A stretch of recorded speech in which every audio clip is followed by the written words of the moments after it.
Ini saya cerita agama Hindu dulu. Weh? Saya pencipta agama Hindu ni.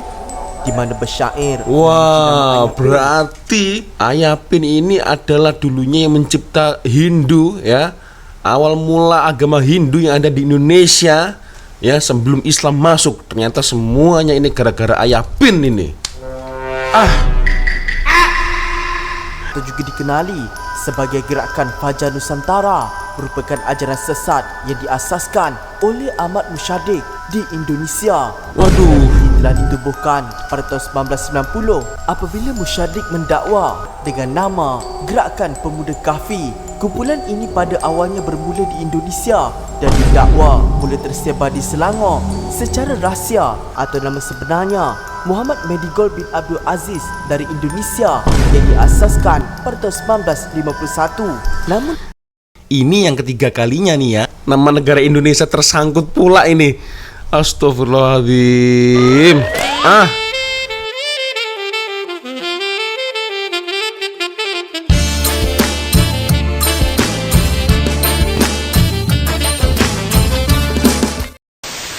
Yo re, assalamualaikum warahmatullahi wabarakatuh. Hai re, bertemu lagi ada saya di sini Wak Lonjong. Salam Lonjong. Hiya.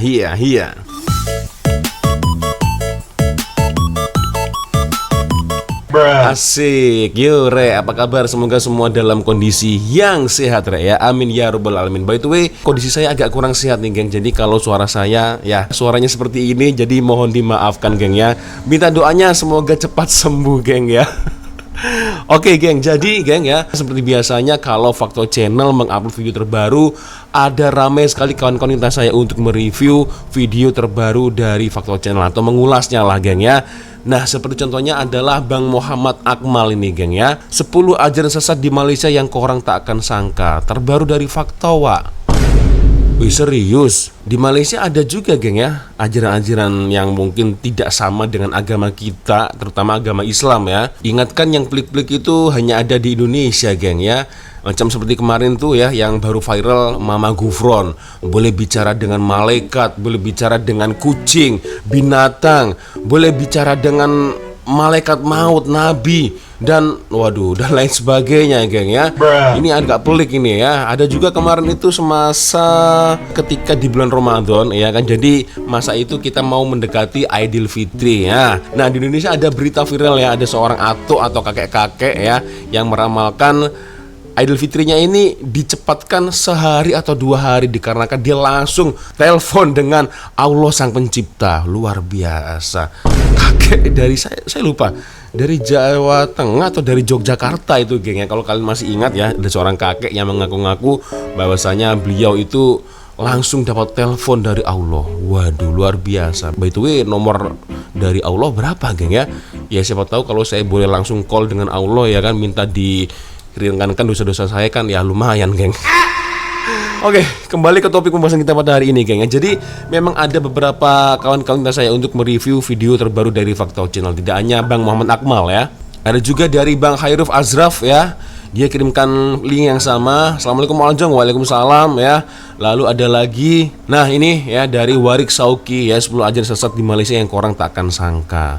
Assalamualaikum. Oke, insya Allah. Lalu ada juga Bang Zamzuri Rahim juga geng ya. Wah Riek, ajaran sesat di Malaysia. Oke. Lalu ada juga geng dari Alan 82GB ya. Dan yang terakhir ada Iva Gani. Assalamualaikum. Waalaikumsalam. Fakta udah upload video baru, tolong di react ya. Terima kasih. Wah oke sama-sama ya. Oke lah geng, kita akan langsung saja melihat seperti apa videonya. Dan ini dia geng. Oke. Umuja akui amal ajaran sesat. Sholat di bawah air. Serius sholat di bawah air. Wih, macam mana itu geng? Waduh, nggak perlu wudhu dong kalau begitu. Bener juga ya. Kita akan sama-sama geng ya seperti apa videonya. Tapi seperti biasanya hanya sekedar mengingatkan untuk kawan-kawan yang mungkin belum sholat ya, jangan lupa sholat dulu. So langsung saja kita mulai videonya seperti apa nih geng ya. Oke. mungkinkah korang terlibat tanpa korang sedar? Ini Jakim masih giat mengesan kumpulan ajaran sesat ajaran yang difatwakan sesat di Malaysia. Penglibatan syarikat itu dengan ajaran sesat. 7 kumpulan ajaran sesat dalam negara kini sedang dalam pemerhatian polis Diraja Malaysia. 19 ajaran sesat dibanteras Majlis Agama Islam Johor MAIJ sedang menyiasat kumpulan yang menyebarkan ajaran sesat di Pulau Tubal Langkawi. Janganlah kita berdewa-dewa mentaksub pada mana-mana pemimpin abuya-abuya. Seminggu ini, ramai yang bertanyakan kepada Faktau tentang artikel dan video viral mengenai kumpulan nasyid terkenal serta isu yang sedang hangat dibincangkan di Malaysia. Ini Pada awalnya, Faktau teragak-agak nak buat video ini. Namun, setelah Faktau mencari sumber sahih tentang isu ini lebih mendalam, Faktau rasa perlunya Faktau berkongsi kepada korang semua untuk menunjukkan betapa banyak serta bahayanya gerakan-gerakan ajaran sesat di Malaysia ini dan ada di antaranya Ini. masih berleluasa walaupun telah lama diharamkan. Itulah saya dilantik Tuhan dengan duit. Waduh. Lah ini Ayapin ini. Jadi Ayapin ini adalah Tuhan bagi saya. Nah, ini setahu saya geng ya, yang paling terkenal itu adalah Ayapin. Tapi tak pastilah kalau selain Ayapin apa aja geng ya. Astagfirullahaladzim. Aku tinggalkan kepada kamu 2 perkara dan kamu tidak akan sesat selagi mana kamu berpegang dengannya, iaitu kitab Allah dan sunnah Nabi-Nya. Hadis riwayat Malik. Oke. Siapa sangka apa yang kita anggap biasa mungkin menyimpan rahsia yang gelap. 10 ajaran sesat di Malaysia yang korang takkan sangka. Ya ini ya disclaimernya geng. Faktau berharap semoga video ini dapat kita kongsikan bersama untuk meningkatkan lagi langkah berjaga-jaga, betul, kepada kita semua daripada terpengaruh, terperdaya, terjerumus atau termasuk ke dalam kumpulan-kumpulan ini. Oke geng, kita belajar sama-sama lah ya di sini. Oke. Nggak nyangka sih aku. 10 Bahai. Bahai. Hah? Allahu Abha. Serius? Mereka menggantikan perkataan Allahu Akbar kepada Allahu Abha? Bahai merupakan sebuah ajaran yang diasaskan oleh Mirza Hussein Ali Nuri atau juga dipanggil sebagai Baha'ullah yang berasal daripada Iran. Kalau korang nak tahu, ajaran Bahai ini lahir dari aliran Syiah sendiri. Namun, mereka telah berpecah dan membentuk agama sendiri. Apa yang menakutkan mengenai ajaran ini, walaupun ibadah serta pemakaian mereka menyerupai seakan-akan Islam, namun terdapat banyak kepercayaan serta ajaran mereka yang sangat-sangat bercanggah dengan Islam.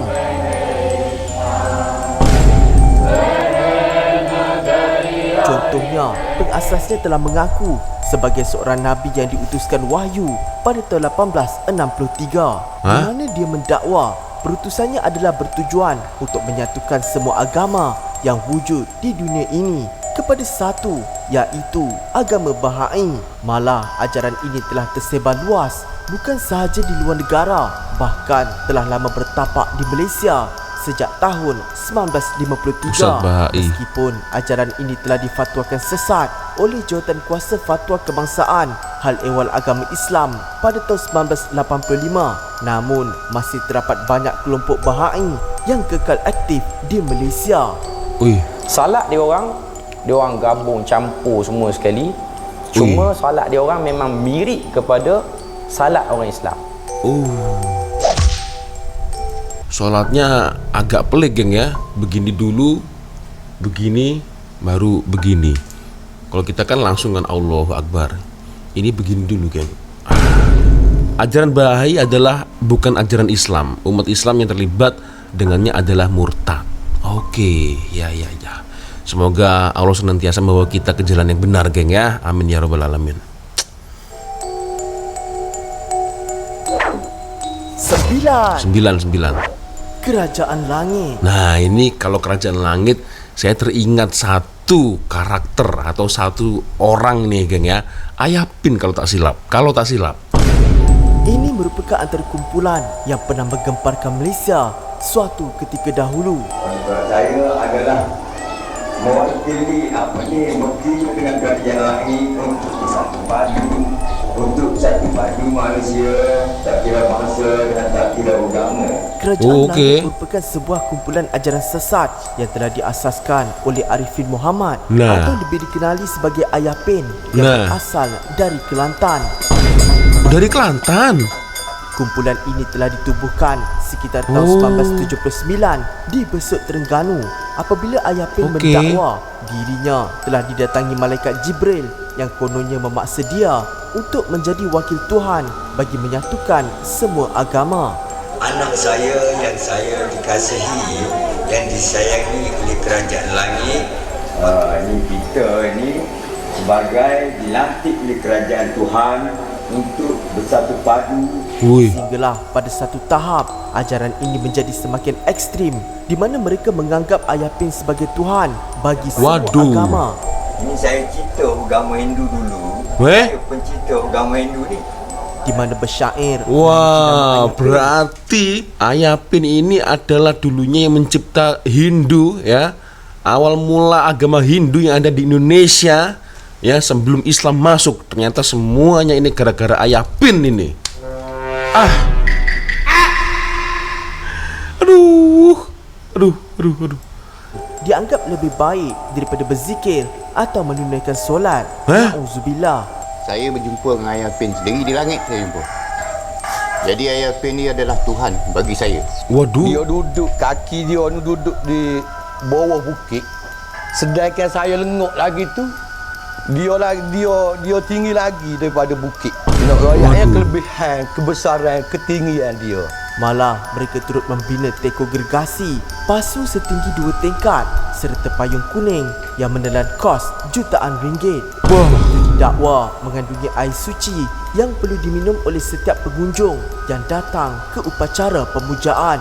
Walaupun berkali-kali ditangkap, diisytiharkan sesat oleh JAKIM dan difatwakan haram oleh Majlis Hal Ehwal Agama Tempatan, dah dibongkar. Ini tetap berdegil dan terus menyebarkan ajaran mereka sehinggalah Ayah Pen kehilangan nyawa pada tahun 2016. Pemimpin ajaran sesat Kerajaan Langit Arifin Muhammad atau lebih dikenali Ayah Pen 74 tahun meninggal dunia kira-kira pukul 8 malam tadi di rumahnya. Dan ajaran ini terus terkubur. Namun begitu, baru-baru ini tulah berita tentang usaha pihak tertentu untuk menghidupkan semula ajaran Ayah Pen di mana mereka menganggap Ayah Pen akan kembali semula sebagai Imam Mahdi. Imam Mahdi? Oke, ini ya bahwasanya ajaran dan pegangan Ayah Pen adalah palsu, sesat, menyeleweng dan boleh membawa ancaman kepada ketentraman orang awam serta merusakkan akidah. Iya. Jadi sudah ditetapkan ya status portaan ya diwartakan. Ini lokasinya ada di negeri Terengganu. Tajuknya ajaran Ayah Pen, geng ya. Astagfirullahaladzim. Cukuplah Allah bagiku sebaik-baik penolong, sebaik-baik penjaga, sebaik-baik pelindung, geng ya. Tiada Tuhan selain Allah dan Muhammad SAW adalah pesuruh Allah atau utusan Allah ya. 8. Mila Abraham. Fakta terkejut bila nampak berita ini. Seorang imam dan guru penolong kanan antara 14 pengikut ajaran sesat Mila Abraham dihadapkan ke Mahkamah Rendah Syariah di Batu Pahat, Johor siang tadi. Kalau korang nak tahu, Mila Abraham atau juga dikenali sebagai Gerakan Fajar Nusantara merupakan ajaran sesat yang diasaskan oleh Ahmad Musyadik di Indonesia. Ini telah ditubuhkan pada tahun 1990 apabila Musyadik mendakwa yang dia telah menerima wahyu daripada Tuhan. Para Rasul selalu datang pada saat yang tepat untuk menggantikan ajaran Nabi Muhammad yang didakwanya telah hilang sejak runtuhnya Kerajaan Abbasiyah, sambil menuduh bahawa Islam yang ada sekarang adalah palsu. Antaranya kumpulan ini menafikan solat fardu 5 waktu dan solat Jumaat. Mana-mana keluarga yang tidak menerima ajaran ini akan dibuang. Ghafatar dianggap sebagai Nabi baru sehinggakan mereka bertindak mengubah syahadah mereka dan banyak lagi. Asyhadu an la ilaha illallah wa asyhadu anna Ahmad Musaddiq. Malah baru-baru ini Sejak ajaran sesat bila ganti? mengambil kesempatan untuk meluaskan propaganda mereka melalui media sosial seperti kelas Al-Quran secara dalam talian.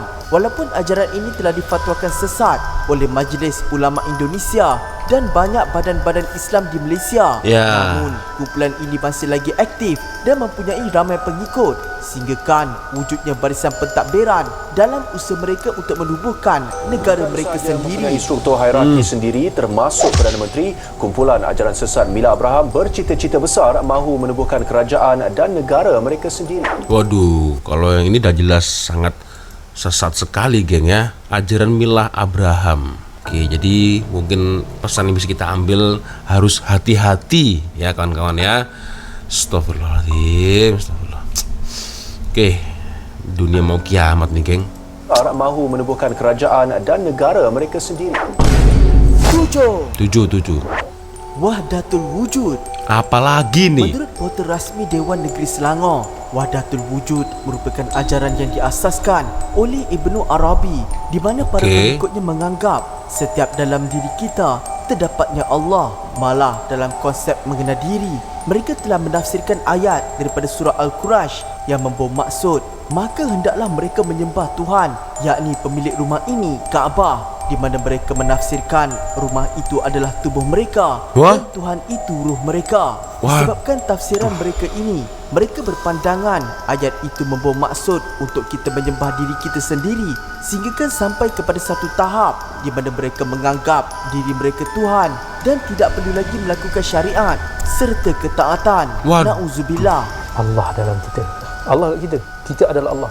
Kata mereka itu cara nak mengenali Tuhan. Macam mana nak kenal Allah? Kena kenali diri sendiri. So daripada mana? Daripada hadis palsu yang kata man arafa nafsahu faqad arafa rabbahu. Siapa yang tahu diri dia, maka dia tahulah Tuhan dia. Sebenarnya terlalu banyak konsep di dalam Wahdatul Wujud ini yang bertentangan dengan syariah Islam sehingga membawa kepada penafian sifat-sifat Allah. Namun terlalu kompleks untuk fakta ceritakan. Walaupun begitu, sejak dari dulu lagi ramai para ulama telah membantah pemahaman ini dan banyak negeri-negeri di Malaysia telah memfatwakan yang ajaran Wahdatul Wujud sebagai sesat. Namun masih banyak lagi masjid ataupun ceramah yang menerapkan elemen Wahdatul Wujud, sehinggakan ia sudah pun berakar umbi di dalam ramai kalangan umat Islam di Malaysia. Oke, tajuknya Wahdatul Wujud ya. Ini dari website Jakim ya. Fahaman Wahdatul Wujud menyalahi akidah ahli sunnah wal jamaah dan bertentangan dengan ajaran Islam. Oke. Ya geng. Jadi untuk kawan-kawan di luar sana geng yang kita sama-sama belajar ya. Jadi mau bila pun ya, kapanpun, mau di umur berapapun kita, walaupun sudah tua sekalipun tetap harus belajar geng ya. Malu bertanya, sesat di jalan. Jadi memang kita perlulah tingkatkan iman ya dengan belajar ilmu lebih dalam. Kalau tak ya inilah jadinya geng ya. Oke. Di Indonesia pun juga ada pelik geng, ada banyak juga sih sebenarnya ya. Ya sudahlah, kita lanjut lagi geng ya. Ternyata nggak hanya di Malaysia, Indonesia, bahkan mungkin semua negara pun juga masih ada yang seperti ini geng ya, dengan berbagai versi, berbagai tajuk ya, berbagai kejadian. Oke, next, lanjut lagi geng. Aduh. 6. Gerakan Pemuda Kahfi. Wih. Seperti kita tahu, kisah Pemuda Kahfi merupakan kisah yang sangat menakjubkan. Ya. Diceritakan di dalam Al-Quran mengenai 7 pemuda yang tertidur di dalam gua. Namun yang sedihnya, salah satu nama dalam surah Al-Quran itu telah digunakan oleh sekumpulan ajaran sesat dengan nama Gerakan Pemuda Kahfi. Kumpulan ini pada awalnya bermula di Indonesia dan didakwa mula tersebar di Selangor secara rahsia dan mula bergerak aktif pada tahun 2003. Awalnya dari Indonesia geng. Dan akhirnya menyebar di Selangor, Malaysia. Aduh. Kenapa saya yang jadi malu ini? Walaupun kumpulan ini menggunakan nama ajaran Mila Abraham yang fakta ceritakan tadi, namun modus operandi mereka agak berbeza. Antara nama lain bagi kumpulan ini adalah ajaran MLM atau multi-level marketing. Ya. Di mana setiap individu yang menyertai kumpulan ini perlu mencari 5 orang di bawah mereka untuk ditarik masuk ke dalam kumpulan dan perlu membayar wang taubah sekitar RM200 sehingga RM20,000 agar taubat mereka diterima. Ajaran ni dia telah mendoktrin lah, dipanggil mendoktrin kepada masyarakat ni. Seorang dia boleh cari 5 orang saja, dan setiap 5 orang tu akan cari, setiap satu akan cari 5 lagi. Malah setiap individu yang terpilih menyertai organisasi ini perlulah menjalani sesi hijrah mereka di mana mereka akan dibawa ke dalam gua untuk diberikan taklimat dan melafazkan sumpah setia. Sebagai orang baru, saya diarahkan untuk tutup mata untuk pergi kat satu tempat yang diorang panggil gua. Satu solat actual dan solat ritual. Solat actual ni saya tak diwajibkan sembahyang. Kalau saya dapat cari pengikut untuk ajaran ini, jadi saya tak diwajibkan sembahyang. Walaupun gerakan ini telah difatwakan haram di Malaysia, namun mereka masih lagi beroperasi secara sembunyi dengan misi untuk menjatuhkan kerajaan Islam dan membina negara baru yang berpandukan ajaran mereka. Oke.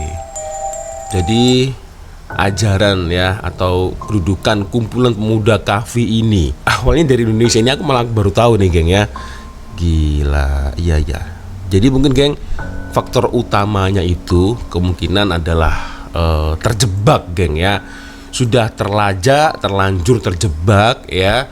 Jadi mungkin ada beberapa faktor sih ya. Satu, kebodohan berganda ya. Maksudnya itu tiada ilmu pengetahuan dalam bidang agama geng ya. Yang kedua, kena pukau. Yang ketiga, ikut-ikutan geng. Maksudnya ikut-ikutan dengan kawan, member ya, atau ikut ahli keluarga, macam keturunan nih, ikut bapak ibunya juga boleh. Yang keempat, duit dan nafsu ya.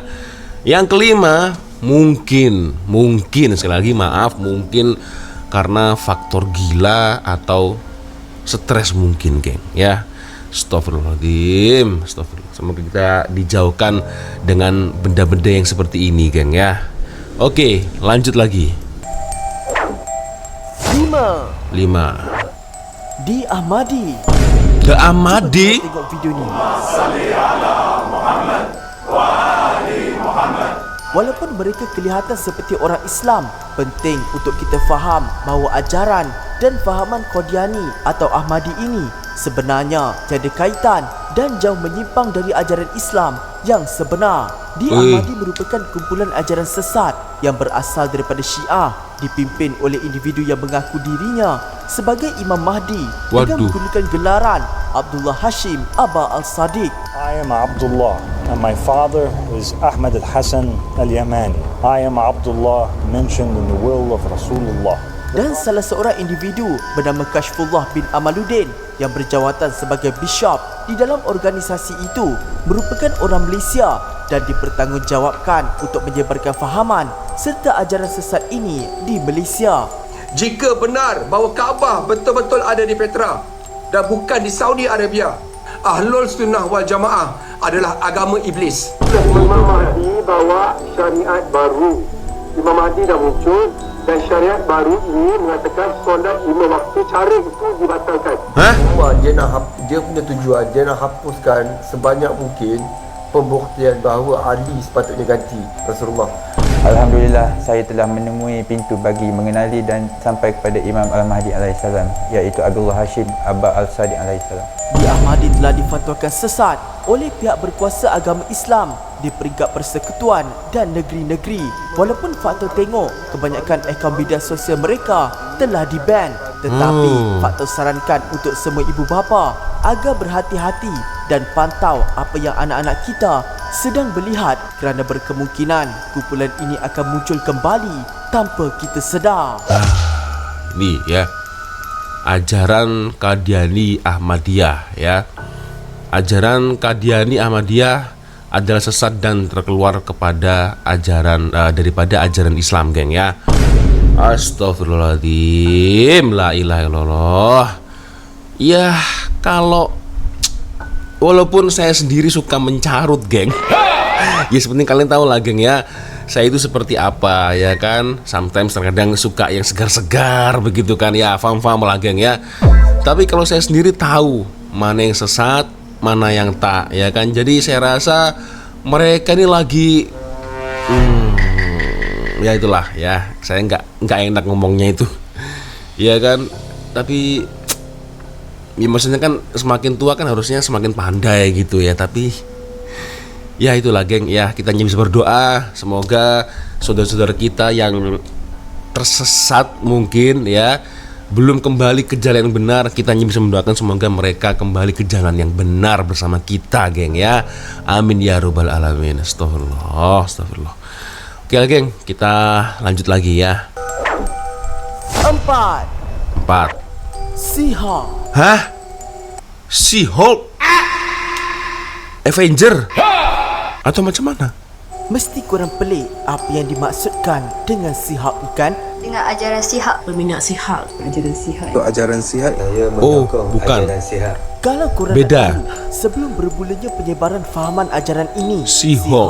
dikatakan bermula dengan menjual produk minuman kesihatan, air ajaib yang mampu merawat segala jenis penyakit kronik. Wah. Sedikit demi sedikit, pengasas She-Hulk iaitu Suhaini bin Muhammad mula menyebarkan fahamannya melalui penjualan tersebut dan menukar produknya kepada air She-Hulk yang didakwa merupakan air telaga Ainul Hayat, iaitu air yang dikatakan pernah dicari oleh Raja Zulkarnain dan diminum oleh Nabi Khidir yang menjadikan baginda boleh hidup sehingga hari kiamat. Allah itu adalah nama semata-mata, dan yang menjawab jawatan itu adalah Nabi Muhammad sallallahu alaihi wasallam. Nabi Muhammad itulah Tuhan.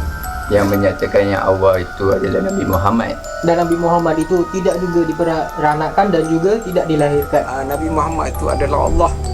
Walaupun ajaran She-Hulk ini telah difatwakan haram oleh Mufti Johor, namun pihak berkuasa mengalami kesukaran untuk menahan Suhaini kerana dia telah melarikan diri ke New Zealand dan menyebarkan fahamannya di sana sehingga mempunyai seramai 150 pengikut kini. Oleh itu, berhati-hatilah sekiranya korang terjumpa produk seperti ini. Wow. She-Hulk. Ada yang pernah minum geng? Tapi memang betul ya, khasiatnya bisa menyembuhkan berbagai penyakit atau macam mana? Boleh komen geng di ruang komentar ya. Oke, next. 3. Fatwa ilmu salah. Ilmu salah. Mana you tahu Yasin turun kat kamu? Yasin turun kat saya, bukan kat kamu.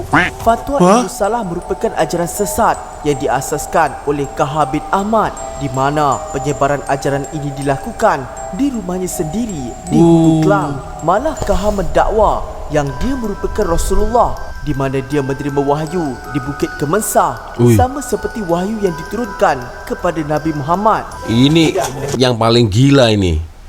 Coba ya. Poin nomor 3 ini geng, mengatakan bahwa sholat 5 waktu tidak wajib. Sholat 5 waktu adalah tidak wajib. Gila sih ini. Astagfirullah. Al-Quran sekarang ini bukanlah Al-Quran yang sebenarnya.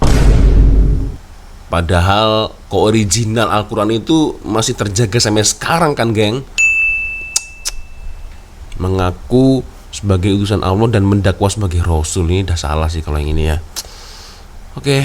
Di Nabi Muhammad. Tidak, Tuhan hanya melalui kitab dia memberitahu kepada saya surah Yasin itu, demi Al-Quran yang penuh hikmah, sesungguhnya kamu adalah salah seorang di antara Rasul-Rasul yang berada di atas jalan Tuhan yang lurus. Masa itulah saya dilantik Tuhan. Haji Rasul mewakili Malaysia sajalah. Bagi kaum saya, kaum Melayu. Pengakuan itu telah menyebabkan beberapa badan Islam di Malaysia telah memfatwakan ajaran Kahar sebagai haram dan sesat oleh Jabatan Agama Islam Selangor. Saya dengan resminya melepaskan jawatan saya sebagai Rasulullah kepada rakyat negara Malaysia. Saya dah diutus Tuhan menjadi Rasul bagi orang Melayu ni dah 20 tahun. Jadi dah sempurna kitab Tuhan tu, kitab Al-Quran tu saya jelas sampaikan. Jadi saya terpaksalah letak jawatan. Tetapi pada tahun 2020, kumpulan ajaran sesat fatwa ilmu salah ini dilihat kembali aktif dengan menyebarkan fahaman mereka melalui media sosial seperti WhatsApp dan revisi Facebook. Terbaru Waduh. Ini geng, ajaran salah Haji Kahar bin Haji Ahmad Jalal. Oke. Dan telah membuat penghinaan kepada para ulama yang mutabar ya. Ajaran musalah karena telah menyeleweng daripada akidah dan hukum syariat Islamiyah yang sebenar ya. Ajaran ilmunya salah, namanya pun salah geng ya. Dah salah semua lah ya. Oke. Astagfirullah. Dua. Ajaran Islam Jamaah. Islam Jamaah merupakan ajaran yang diasaskan oleh individu bernama Nur Hasan Al-Ubaidah Lubis Amar atau nama sebenarnya Muhammad Medigol bin Abdul Aziz dari Indonesia yang diasaskan pada tahun 1951. Namun ini yang ketiga kalinya nih ya, nama negara Indonesia tersangkut pula ini. Astagfirullahaladzim. So geng, jadi mungkin kawan-kawan ya yang datang dari Malaysia ya, mungkin belajar agama di Indonesia ini ya memang harus kena hati-hati juga lah geng ya. Tapi kalau sekiranya memang pondok pesantren yang universal, maksudnya universal itu yang umum lah ya, yang umum, yang sekiranya memang masih ada di tengah-tengah perkotaan atau di tengah perdesaan, itu masih aman lah insya Allah geng ya. Tapi kalau udah dari bentuknya, tempatnya udah agak-agak pelik lah ya, mending saran saya langsung pergi saja geng ya, takutnya nanti tersesat. Nah itu ya, jadi Indonesia lagi. Oke, next. Disebabkan ajaran ini telah diharamkan di sana, organisasi ini telah beberapa kali menukar nama mereka daripada Lembaga Karyawan Indonesia dan Lembaga Dakwah Indonesia LDII untuk mengelak persepsi buruk masyarakat. Tetapi doktrin yang diajarkan mereka masih kekal sama. Malah ajaran ini bukan setakat di Indonesia, tetapi tersebar di negara-negara luar seperti di Singapura dan Malaysia, di mana menurut warta kerajaan, kumpulan ini bukan sahaja perlu berbai'ah dengan mengaku Nur Hasan Ubaidah satu-satunya Amirul Mukminin, malah segala sumber hukum, tindakan serta perkahwinan para pengikut perlu ditentukan oleh Nur Hasan sendiri. Perkara ini telah membawa kepada pengeluaran fatwa daripada 3 negara, iaitu Indonesia pada tahun 1971, Singapura pada tahun 2010 dan di Malaysia seperti di Selangor pada tahun 1998. Sebenarnya ada banyak lagi ajaran-ajaran sesat yang pernah atau masih berleluasa di Malaysia. Namun Faktau tak sempat nak ceritakan di dalam video kali ini kerana tak nak video panjang sangat. Antaranya adalah, ya kalau panjang sih nggak apa-apa ya, karena ini kan ilmu juga admin Faktau ya. Oke, apa nih? Kumpulan Layar Bahtera. Kumpulan Layar Bahtera. Oke. Ajaran Hasan Anak Rimau. Ajaran Ashab bin Wahab. Ajaran Harun Mat Sa'ad. Al-Ahbash. Ajaran Taslim atau Mat Matahari dan ajaran Aurat Islamiyah. Oke, satu geng. Siapa satu ini ya? Arkam. Berbalik semula kepada soalan-soalan kurang, benarkah kumpulan Rabbani, Hijaz dan Raihan berasal daripada Arkam? Untuk menjawab persoalan itu, Faktau akan terangkan dulu sejarah mengenai kumpulan ini. Menurut perkongsian dari beberapa artikel, pada mulanya Asy'ari Muhammad menubuhkan sebuah gerakan yang diberi nama Jemaah Muhammadiyah sebelum menukar namanya kepada Arkam yang diambil daripada nama sahabat Nabi Arkam bin Abi Arkam. Pada mulanya, gerakan ini ditubuhkan dengan misi kononnya untuk menyedarkan umat Islam agar lebih menghayati makna Islam. Namun, Asy'ari mahu ilmu-ilmu tersebut diterjemahkan secara praktikal ke dalam diri, keluarga dan masyarakat. Dari situlah mula wujudnya perkampungan Arkam. Daripada komuniti, Arkam mula meluaskan pengaruhnya kepada ekonomi, pendidikan serta hiburan. Dari sinilah wujudnya kumpulan nasyid mereka sendiri seperti Nada Murni dan The Zikir.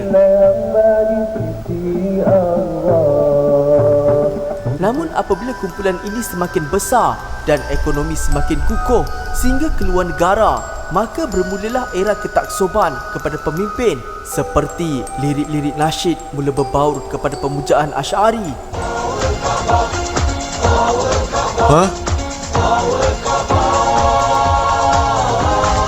Mereka hanya boleh membaca buku yang ditulis oleh Asy'ari dan mereka perlu menghafal sajak-sajak Asy'ari sehingga pada satu tahap kealiman seseorang bukan dinilai pada ilmu yang berkait dengan Al-Quran dan Sunnah, tetapi siapa yang lebih banyak mengetahui sajak-sajak Asy'ari yang mereka panggil sebagai Abuya. Tambahkan lagi pada tahun 1979 akhbar yang diterbitkan dari kumpulan Arkam yang menganggap pengasas kepada tarikat Muhammadiyah Syekh Al-Suhaimi sebagai Imam Mahdi yang gaib telah menjurus kepada siasatan pihak berkuasa dan banyak bukti telah dijumpai mengenai penyelewengan serta penyimpangan akidah di dalam kumpulan tersebut sehingga membawa kepada keluarnya fatwa mengenai pengharamannya pada tahun 1994. Sejak daripada itu, kumpulan-kumpulan nasyid Arkam seperti Nada Murni telah berpecah dan membentuk kumpulan nasyid yang baru seperti Hijaz dan Rabbani. Manakala The Zikir pula membentuk Raihan. Serius? Pun kebanyakan daripada ahli-ahli kumpulan nasyid ini telah menjelaskan yang mereka sudah tidak mengamalkan lagi ajaran-ajaran daripada kumpulan Arkam setelah difatwakan sesat. Terus terang kami belajar Arkam. Tapi selepas pengharaman Arkam 30 tahun ini, kita dah hidup dengan masyarakat. Sebab kami dah dipantau dengan pihak keselamatan. Dan atas pemantauan itu, kita sudah kita ini memang milik masyarakat yang boleh masyarakat perlukan untuk kita kongsi sama-sama. Jadi takkan kita nak rosakkan diri kita dan rosakkan masyarakat. Itulah dalam masa sama kami terus belajar, bukan belajar tapi belajar dalam ilmu syariat. Kita kena belajar guru yang banyak, guru yang betul kan. Jadi kalau tak silapnya bila tak belajar dengan guru yang betul tu yang kadang-kadang kita silap kan. Sebenarnya kisah Arkam ini jauh lebih kompleks daripada sekadar namanya yang ditukar-tukar, termasuk kaitannya dengan GISB yang tular baru-baru ini. Namun fakta tidak mengulas lebih lanjut demi menghormati siasatan pihak berkuasa. Seperti yang dinyatakan sebelum ini, fakta hanya menyampaikan maklumat berdasarkan fatwa yang ditetapkan oleh negara kita. Fakta doakan semoga kita dan keluarga kita dilindungi daripada ajaran-ajaran yang mampu merosakkan akidah dan menyimpang daripada Islam, insya-Allah. Saya ikhwan di Putrajaya, siapakah dia Abuya? Saya ikhwan di Putrajaya, siapakah dia Abuya? Abuya seorang yang teliti. Sudah tentulah si bom bom bom. Hah? Skibidi? Okeylah, itu sajalah untuk. Oke, terima kasih banyak untuk admin dari Faktau Channel. Terbaik videonya, geng ya. Meskipun video panjang, tapi saya sangat menikmati karena ini adalah ilmu, geng ya. 10 ajaran sesat yang sebaiknya kita hindari ya. Dan ini juga enggak saya sangka-sangka sih, geng ya. Oke, jadi kesimpulannya, geng ya, setiap negara ya, mana-mana negara pasti ada ajaran sesat. Puluhan, ratusan, bahkan sampai ribuan orang pengikutnya, geng ya. Oke, jadi kita memang harus kena hati-hati ya kan. Tapi setahu saya, geng, dari ajaran nomor 1 sampai 10, geng ya, ajaran dari Ayah Pin ini yang mungkin paling win sampai sekarang, geng ya. Betul tak? Karena ya sampai sekarang saya masih sering sekali menemukan komentar-komentar Ayah Pin begitu, geng ya. Masih ada yang berkomentar seperti itu, geng. Dan di last video tadi, geng ya, Faktau Channel ya, baru nak hilang lagu Pasar di Putrajaya itu dalam kepala. Ini pasang balik, ingat lagi jadinya, geng. Astagfirullahaladzim. Ya, so gimana, geng? Menurut pendapat kalian boleh komen di ruang komentar, geng ya. Ya mungkin hikmah yang bisa kita petik bersama-sama, geng ya, agar kita selalu harus kena berhati-hati dimanapun tempatnya, geng ya. Apalagi zamannya dah zaman seperti ini, geng ya, zaman IT ya, zaman teknologi, semua bisa mengakses informasi secara mudahnya dengan dari smartphone saja, geng ya. Ramai pemuda dan remaja yang di luar sana itu yang mudah terpengaruh, geng ya. So mungkin agar para orang tua kita geng ya bisa mencegah ya atau menghindari sebelum terjebak. Jadi doa saya semoga kita dijauhkan dengan benda-benda seperti ini geng, amin ya rabbal alamin. Oke Rek, sepertinya cukup sudah untuk video kita kali ini. Terima kasih kawan-kawan sudah nonton video saya dari awal sampai akhir, dan saya minta maaf apabila kalau ada kesalahan kata-kata saya ketika mengulas video dari Fakta channel terbaru ini geng ya. Dan sekali lagi sudah request tadi, terima kasih saya ucapkan ya. Dan seperti biasanya kalau ada video menarik yang mungkin boleh kita reaction bersama-sama, kita ulas bersama-sama. Seperti biasanya kirim videonya di DM Instagram. Nah di sini akhirnya saya ulang dulu. Wassalamualaikum warahmatullahi wabarakatuh. I love you Malaysia, I love you Indonesia. Bye bye Rek.